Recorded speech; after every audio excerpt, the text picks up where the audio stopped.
Is that better? Yes, it is. All right. Good evening, Planning Board members. I'm pleased to be able to present on behalf of the Highway Garage Building Committee our progress to date on the new highway facility. I'll start by letting everybody at home know who the committee members are. First, we have Eileen Cabanel, Town Manager, Paul McCallie, Assistant Town Manager, Jackie Flood and Finley Rothaus, Town Councilors, myself, Public Works Director, Lori Barrett, who is our Operations Manager at Highway, and then we have our some members of our design team here tonight. Bill Hickey is here to my right. He's with H.L. Turner out of Concord. They're the engineer and architect firm that we're utilizing. And over on the seats behind me, we have Stacy Clark, who is president of Turnstone Corporation. They're our construction manager for the project. So just giving a brief recap of where we started and where we are today. The project really got going prior to last April's vote. And we did a lot of outreach and discussion and heard from the public on what they expected out of a building. And we were working with Bill and his team on concepts and where we could go. And we had developed three options.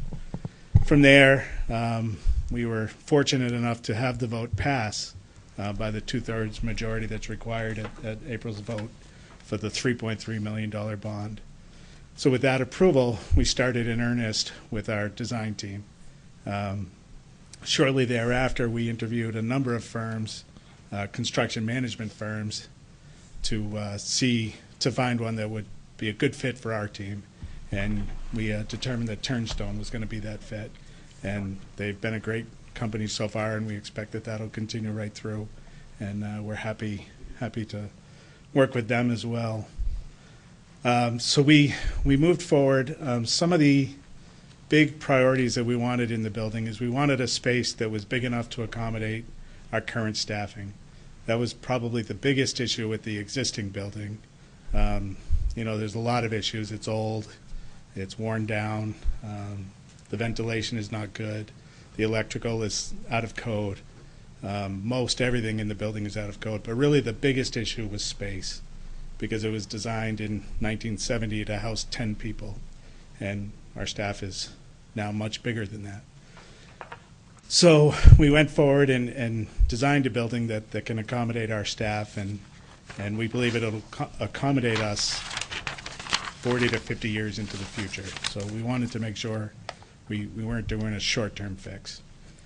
And what we ended up doing is coming up with a strategy of building a new building that will house our maintenance staff, which includes our highway folks, our parks maintenance folks, and our equipment maintenance folks, which maintain all of the town's fleet, including police, fire, public works, and all of the town hall equipment and vehicles.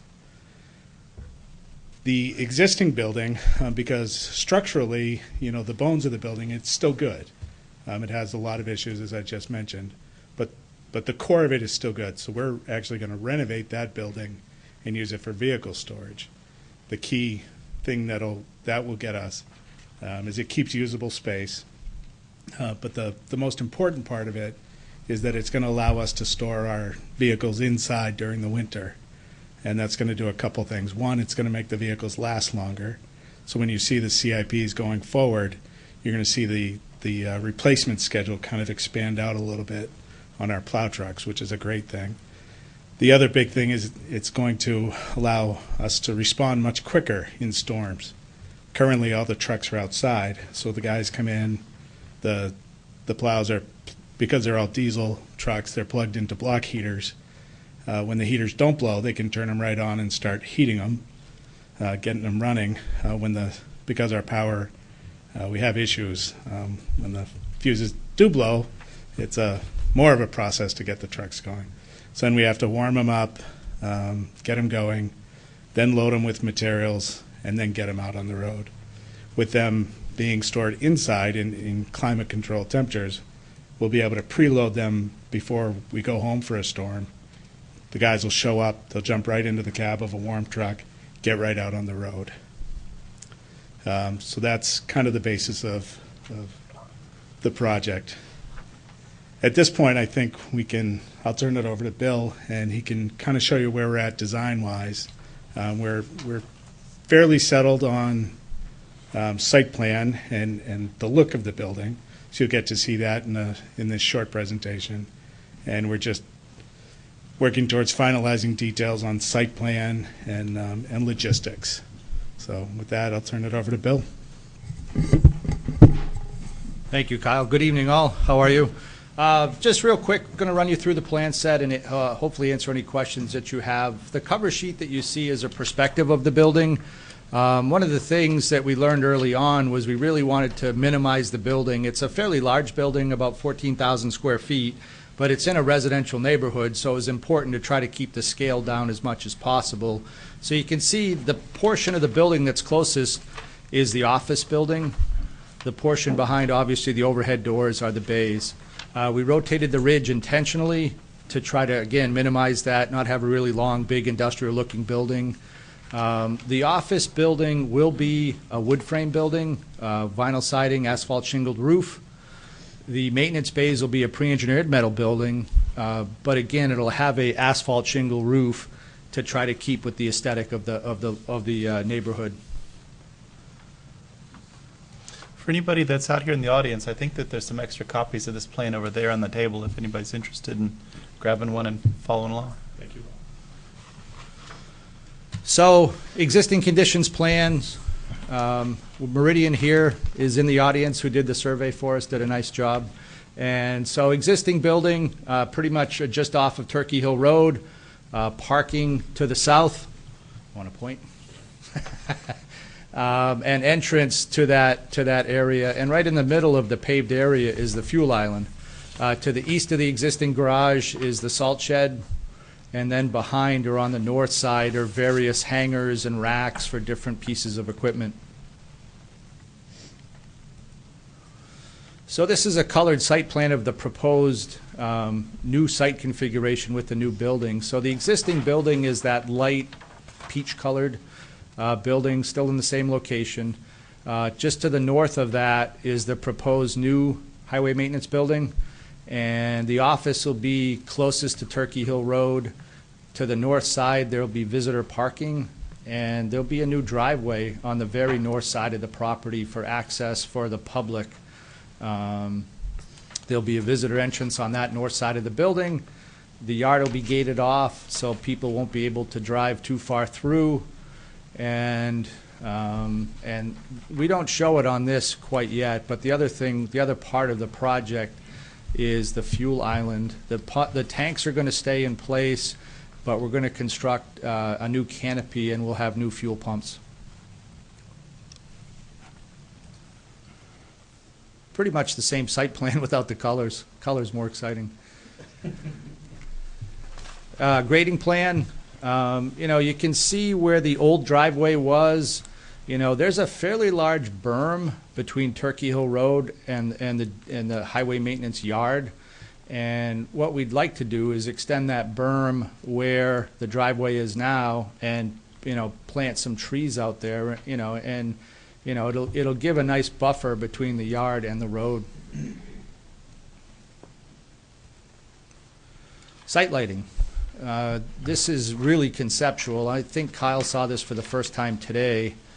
We had some photometrics done. So the intent is on the driveway on the north side is to have a couple small pole lights that will light the entrance, light the driveway. As you come down the driveway, just where that island ends, there'll be a lit flagpole. And then the intent is for the rest of the lighting will be wall packs off the building. So we'll work to we have very little spillover, all cut-off fixtures, all of that, but we'll be massaging this and reviewing it with Kyle and Lori to make sure they're happy with the light levels. We'll have the new fuel island will have a canopy, as I said, so there'll probably be a couple lights on that. And my guess is, as part of the renovation to the existing building, we'll probably add some new LED wall packs to that as well, so that will be lit as well. But again, trying to keep the light levels to a minimum, any spillover to a minimum. Floor plan of the building. So the upper side of the page is the north. So we've got the office to the west. So we've got, a new vestibule entry with administration, operations manager's office, a conference room, a training room, locker rooms, and we've got, miscellaneous offices for the staff, as well as mechanical rooms, electrical rooms, IT closet, and all that fun stuff. And then, obviously to the right side, we have the maintenance bays. And on the very end of the building, we have some smaller rooms for tire storage parts, air compressors, and the like. Again, some elevation. So that west elevation at the upper right-hand corner is what will face Turkey Hill Road. Vinyl sided, asphalt shingle, double hung windows. Again, trying to keep that residential look as best we can. The maintenance bays, again, asphalt shingle roof, but we'll have a metal siding on that building, insulated metal siding. It's not going to be a bright metal. We're in the process right now of making color selections or recommendations that we'll show to Kyle and Lori, get their feedback, and finalize the color scheme for the building. But again, we're talking blues and grays.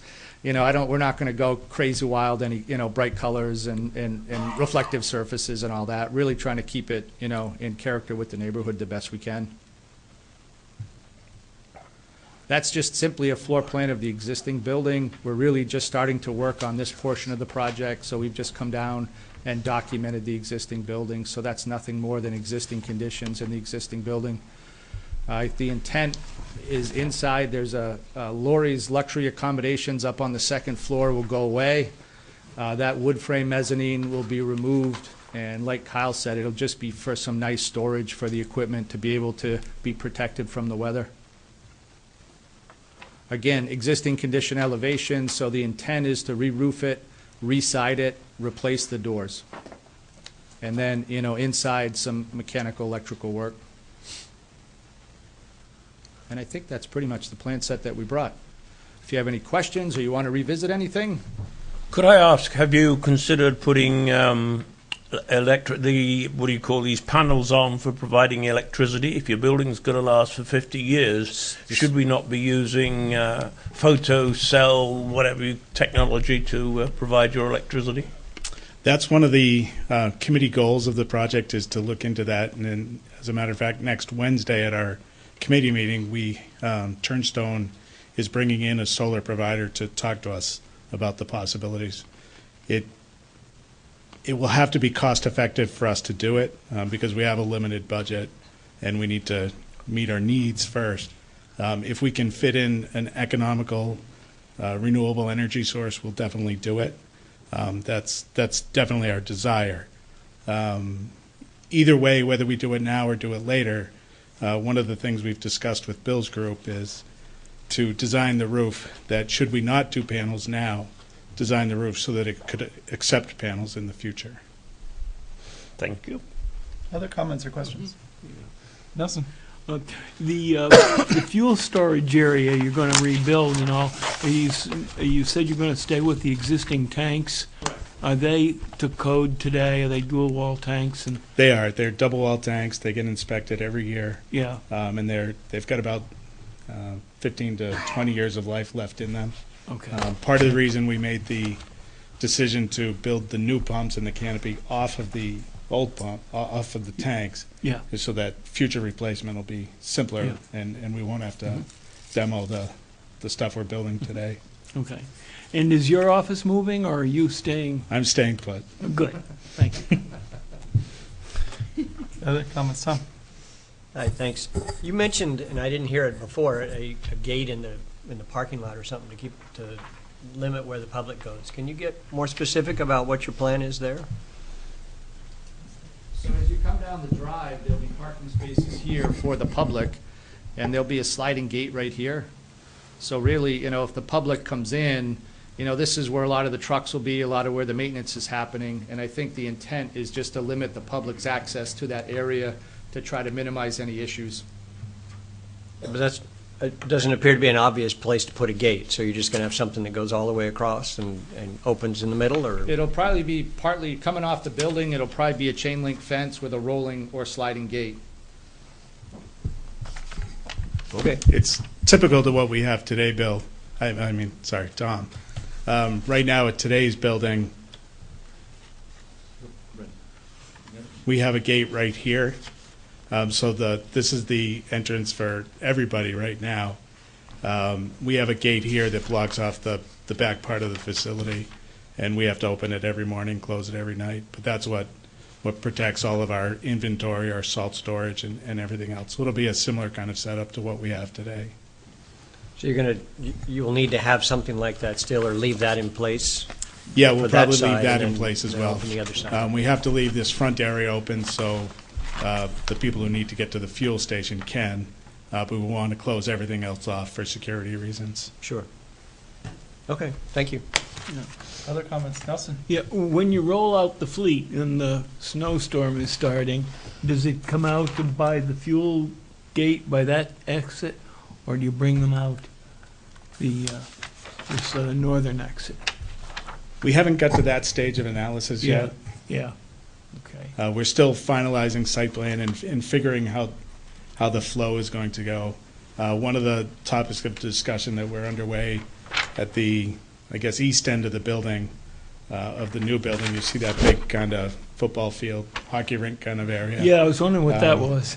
So the first pass through with the site design, that was designed as a retention pond or a detention pond. Oh, As you can see, it takes up a lot of real estate, and we're not that happy to give up that real estate. So we're working with the engineers to see if we can do some subsurface drainage instead. you've got good soils in there, it should work. Yeah. Right. Other comments and questions? I just have a couple. I love the idea of redoing the streetscape and kind of getting some landscaping to block a lot of the view of the yard, and putting some trees out there. I think that's a great addition. I like the way that the driveways are being kind of relocated to the ends so that they're not kind of right by the building and looking right at the gas pumps. I noticed on the plan for your first floor, A1, the floor plan, Yes, you got an indication in the bays of trench drains. yes. We've had some applicants recently dealing with maintenance buildings that had floor drains, and we're kind of always sensitive to making sure they got oil water separators and all of that. But in the very last time that this has come up, it came to our attention from the applicant that DPW is just outright refusing to allow floor drains or trench drains. And so I just offer that up so that you can go talk to them and figure that out. Obviously, you're not DPW. subject to our regulation. They are DPW. Well, not DPW, the Yeah. the wastewater folks didn't want to have any. I'm sorry, confusing all my explanations. So part of anyway, us too. yeah. Whatever it is, I'm sure that you'll sort that out properly. And if it's if you end up with the trench drains, make sure that there's the oil and water separators and all of that. I know that you probably aren't at the stage yet to think about signage, but I assume there'll be some kind of a sign that says what the building is. If you are thinking about, certainly consider the neighborhood and not something, internally illuminated and bright and all of that stuff. Externally illuminated would be better. If you do some of the digital message board kinds of things, again, you're not subject to our regulation. I can't tell you what to do, but we do generally ask the police department and some of the others around to kind of observe that we have regulations that restrict how often the message changes so that it isn't a distraction to drivers as the sentence is finished in the next flash, and you kind of got to keep looking at the thing as you go by. We had that very discussion at our last Wednesday meeting. And you maybe you don't want anyway, but I don't know. Parroted my comments almost exactly, so. Very good. Are you guys thinking about a digital message board No. or just doing some sign that says department? We just want a standalone, externally illuminated sign. If there's an issue, I fully agree with you that message boards can distract drivers, and we certainly don't want to do that. If there's an issue that needs public attention, we have the portable changeable message signs that we can roll out as needed, but I would not intend to have a digital permanent sign. Okay. The other comment is something I just want to give you an opportunity while you've got the floor. I hear in the community when there's discussion about this new building, this notion about the old building and why does it need replacement and all of that. And you kind of went through the requirements of how it's got some out of code, but it's also not big enough. But one of the things that keeps getting thrown out there by others is, well, maybe we haven't maintained it the way that we should have, or why don't we take care of our things and all of that. And I don't believe that to be true, but I want to give you the floor and let you have that voice and respond to that. while Yeah, you're here. I appreciate that, and you're correct. It's not for lack of maintenance. The building was built, as I said, in 1970, when we had about 10,000 people in town, and we had 10 employees in the highway department. We now have more than 25,000 people in town, and almost 30 employees working out of that garage. And there's just not enough space. In that time, codes have changed a lot as well. And particularly when you triple your workforce in a work area, the break room that's there, that accommodated 10 people nicely does not accommodate 30 people. The bathroom facilities don't accommodate that number of people. We've been maintaining the facility for, the entire time. And, it's really a space requirement. Some of the other big issues with the building that we haven't been able to address as easily due to cost is the ventilation issues in the building, certainly the electrical issues. We're underpowered in the building, and knowing that this project was hopefully coming along, we didn't make the investment to upgrade it, and I guess we're fortunate that we didn't. Excellent. Thank you for that. I think I've heard before discussions about a comparison of how many pieces of equipment or vehicles were around in the 70s versus how many you have to maintain today with all of the departments you maintain. Is that numbers you're familiar with? Can you help us with those? Yeah, I don't remember off the top of my head the numbers from the 70s, but we have over 100 vehicles and equipment now that we maintain. That includes all of the inspection stickers each year, maintaining police, fire, public works vehicles, the pool vehicles from the town hall staff. We do it all. The heavy equipment, compressors to loaders to graders. We do it all out of that facility. Very good. Thank you. I don't have any other comments or questions on the plan. Tim? Just while we've got Kyle and his team here, I thought it might be worthwhile to get a consensus of the board. It's not at the stage yet where we'd need an official determination, but I think we probably could do that tonight. This is a project, because it's a governmental use of property, it falls under RSA 674-54, which permits the planning board, if you so desire, to have a public hearing, to go through the normally applicable site plan regulations and make non-binding recommendations. You are under no obligation to do that if you don't want to. So I was wondering if the board had a consensus as to whether or not, when they get to the point where the site plan is further along, to come in for that public hearing or not. Okay. Does everybody understand what Tim was suggesting? Mm-hmm. My initial impression is that there's a lot of public interest in this, and it's a great opportunity to talk about what's going on with things. But at the same time, I don't want to put you in a position where we're putting unnecessary, burdensome work on folks that are already very busy. So what do you guys think as a member of the planning board? Do you want them to kind of come before us when they're ready? There could be a middle ground where you come in and do a similar presentation to this that's not the formal public hearing process.